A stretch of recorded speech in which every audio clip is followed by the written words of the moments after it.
The latch sounded small from the other side of the door. Not loud, not angry, just one clean click in the dark, and then the house went still again. I remember standing there in my socks, with the floorboards cold under my feet, and the lamp in the hallway turned low enough that the walls looked brown instead of white. It was late, past 10, which in our house is very late, especially after a day that started before 5. The children were asleep. The stove had burned down.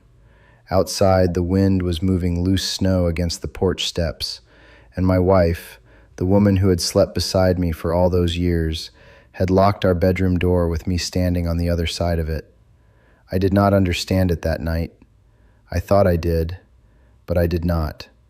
And it took me longer than I like to admit to learn the difference. My name is Jonas. I am a husband, a father, and a man who has spent most of his life trying to keep a household steady, even when my own hands were not as steady as I wanted them to be. I tell these stories because there are parts of Amish life that look simple from the outside, but inside a home, the simple things are often the ones that test a man the most. If you have ever had someone you love grow quiet in a way you did not know how to answer, I would be grateful if you stayed with me through this one. And if it brings something to your mind, leave me a comment when it is done. I read them more carefully than you might think. That winter was 14 years ago, though some parts of it still feel close enough that I can smell the damp wool coat I wore then. We had 4 children in the house. The youngest was still small enough to wake in the night. The oldest was getting old enough to notice more than we wanted him to notice. I was doing farm work in the mornings and helping a cabinet maker 3 afternoons a week because money had been thin since the previous harvest. There were repairs waiting in the barn, a roof edge that needed attention, a horse that had gone lame, and 2 church families needing help with butchering. It was the kind of season where every man says he is tired because every man is tired, and there is no special pity in saying it. My wife, Mary, did not say much about being tired. That was part of the trouble. She moved through the day the way she always had.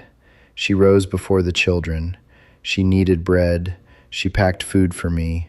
She kept the smaller ones washed, fed, corrected, and comforted.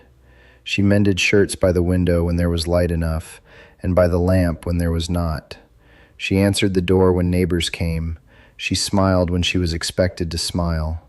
If you had come into our kitchen at that time, you might have said, "There is a well-kept home." And you would have been right, in one way. The table was scrubbed. The jars were lined in the pantry. The children knew where to hang their coats. But a house can be orderly while a heart inside it is coming apart. I did not see that. Or maybe I saw pieces of it and did not want to put them together. That evening had begun with small things. Small things are often where a hard night begins. A child spilled milk at supper. Another one complained about the potatoes. The youngest cried because she wanted her mother and only her mother. I came in late from the shop with sawdust in my cuffs and a headache sitting behind my eyes. I remember the clock showing a few minutes after 7. I remember the smell of fried onions and lamp oil. I remember Mary standing with her back to me at the stove, one hand resting on the edge of the iron pan longer than she needed to rest it there. I asked if supper was ready. That was all I asked. But there are times when a plain question lands like a stone because of everything that came before it. She did not answer right away. Then she said, "It is on the table." There was nothing sharp in her voice. That almost made it worse. Sharpness gives a man something to push against. Quietness gives him only himself. We ate. I corrected the children more than I needed to. I told one boy to sit still. I told another to stop making that noise with his spoon. I thought I was helping bring order back into the room, but I was really spending the last of what little patience I had brought home. Mary kept her eyes mostly on the baby. When supper was done, she cleared plates without asking for help. I should have stood up. I know that now. I should have put my hand on the stack and said, "Leave these for me." But I stayed at the table another minute because I was tired, and because in my mind I had worked hard all day, and because a man can use true things to excuse himself from better things. After the children were washed and put down, the house quieted. I went to the mudroom to hang my coat where the stove heat could reach it. My boots had left wet marks by the door. There were little mittens hanging above them, stiff with snow at the cuffs. I heard Mary moving upstairs, slow steps, then the scrape of a drawer. I thought she was changing for bed. I banked the stove, checked the back door, and climbed the stairs. That is when I heard the latch. At first I thought my hand had missed the knob. I tried it once, softly. The door did not open. "Mary?" I said. There was no answer. I stood there listening. I could hear her breathing, or thought I could. The baby made one small sound in the next room and settled again. I felt my face getting warm, which is a strange thing to feel in a cold hallway. I was embarrassed, though there was no one there to see me. Embarrassment can turn into anger quickly if a man lets it. Mine almost did. I knocked once, not hard. "Mary, open the door." Still nothing. I told myself I had a right to be in my own room. I told myself husbands and wives should not lock doors between them. I told myself many things that sounded strong, but were mostly frightened. Because underneath my pride was a question I did not want to ask. What had I done that made my wife feel safer with a door between us? I slept downstairs that night on the long bench near the stove. I did not sleep much. The ticking clock sounded louder than usual. Every so often the stove settled and gave a little pop. I lay there with my coat folded under my head and watched the ceiling darken and lighten as the fire changed. I prayed, but not well. Mostly I argued with God in a quiet way, trying to explain why I was the wronged one. By morning, Mary had the door open. She was in the kitchen before me, tying on her apron. Her eyes were red, but her face was calm. That calm made me feel foolish and angry all over again. I said, "Are we going to speak of last night?" She kept her hands on the apron strings. Then she looked at me and said, "I needed one place where no one could ask anything of me." That was the line. One sentence, plain as a board laid across sawhorses. I did not answer it right. I wish I could tell you that I heard her and softened at once. I did not. I heard it through my own pride first. I thought of myself standing outside the door. I thought of my tired back, my long day, my work, my place as husband. I said something about marriage not being lived behind a locked door. I do not remember the exact words. I am glad I do not. Some words are not worth keeping. She turned away then, not in drama, just away. She lifted the kettle and poured hot water into a basin, and I saw her hand tremble. That was the first crack in what I thought I knew. The day went on, because days do that, whether a man has wisdom or not. I went out to the barn before sunrise. The snow had a crust on it that broke under my boots. The horse breathed white clouds into the air. I forked hay and carried water and tried to make my thoughts behave. They would not. Her words followed me into every chore, one place where no one could ask anything of me. By noon I had begun to count, not money, not chores, requests. I counted how many times a child called for her before breakfast. I counted how many times I had asked where something was without first looking myself. I counted the neighbor who had stopped by the week before to ask if Mary could send food for a sick aunt. I counted the shirts, the meals, the questions, the tears, the socks, the lessons, the baby in the night, the church expectations, the unspoken ways a woman in our world is supposed to keep warmth in a house without ever letting anyone see the wood it costs her. That counting humbled me more than any lecture could have. In the afternoon, I was working at the cabinet maker's shop, planing a narrow board for a cupboard door. The blade kept catching because my hands were pushing too hard. The older man I worked beside, Samuel, watched me ruin the edge twice.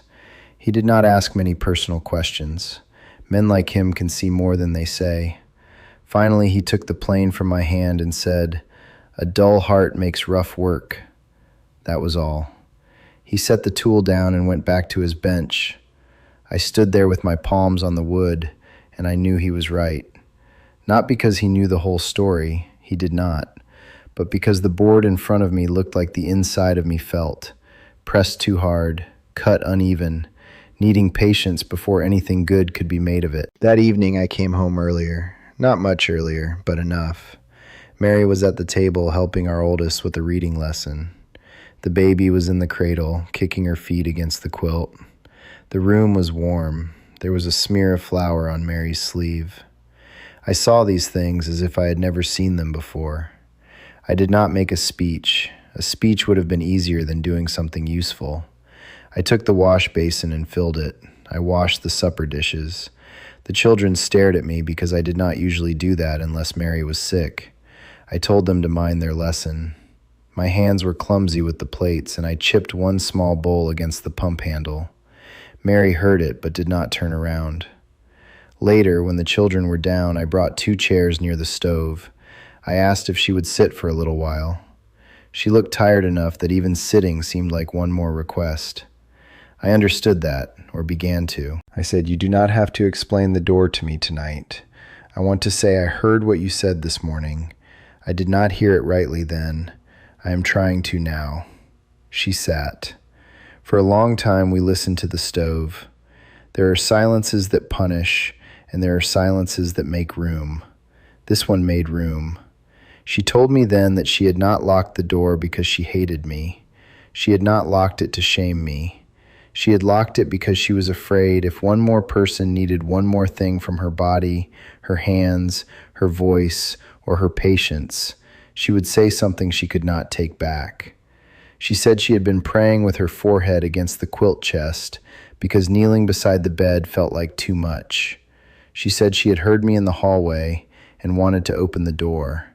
But she also knew that if she opened it, she would disappear into being needed again. That is a hard thing for a husband to hear. Not because it accuses him of being cruel. It is harder because it accuses him of being careless. Cruelty is easy to condemn. Carelessness hides under good work, good intentions, tired bones, and all the duties a man believes prove his love. I had provided. I had worked. I had kept the outside of the household standing. But I had not noticed that the woman inside it was carrying weight with no place to set it down. After that night, the change was not like turning a lantern up bright. It was smaller than that, more daily. I began taking the little ones outside for half an hour after supper when the weather allowed it. I learned where the clean towels were kept instead of asking. I watched for the moment when Mary's voice got too even, because that was often the sign she was past tired. Some evenings I told her to sit while I finished what I could finish. I did not do it perfectly. No man changes a habit in 1 week just because he finally sees it. But seeing is where repentance begins. And the bedroom door? It was not locked again in that season. But I came to understand that the lock had not been the real trouble. The trouble was that my wife had needed a lock before I understood she needed rest. That sentence still stays with me. There are many teachings about marriage, and I believe in the old ones. I believe a husband has responsibility. I believe a household needs steadiness. I believe vows mean something on the days when affection is easy and on the days when it is not. But I learned that leadership in a home is not proved by being the last voice in the room. Sometimes it is proved by noticing who has stopped speaking. Sometimes it is shown by taking a crying child without being asked. Sometimes by letting a tired wife close a door and not making your wounded pride the largest thing in the house. I am not telling you this because I became a perfect husband after one winter night. I did not. Mary could tell you that better than I can. I am telling you because I nearly mistook her need for quiet as rejection. I nearly made her loneliness about my dignity. And if I had kept doing that, the door between us would have become more than wood and latch. It would have become a habit. What I understand now is plain. A woman can love her husband and still need silence. A mother can be grateful for her children and still be worn down by being needed every waking hour. A man can work hard for his family and still fail to see the work happening right in front of him. Love does not only ask, "What have I provided?" It also asks, "What have I noticed?" That night, when the latch clicked, I thought my wife was shutting me out. Years later, I believe she was trying not to lose herself. There is a difference. It took me too long to learn it, but I am thankful God let me learn it while there was still warmth in the house and time to do better. If this story stayed with you, I hope you will subscribe and come back for more stories from Amish life, told as plainly and honestly as I know how to tell them. And I would like to ask you something. Have you ever misunderstood someone close to you because your pride answered before your heart did? If you are willing, write a few words below. Sometimes a quiet truth from another person helps the rest of us see our own home more clearly.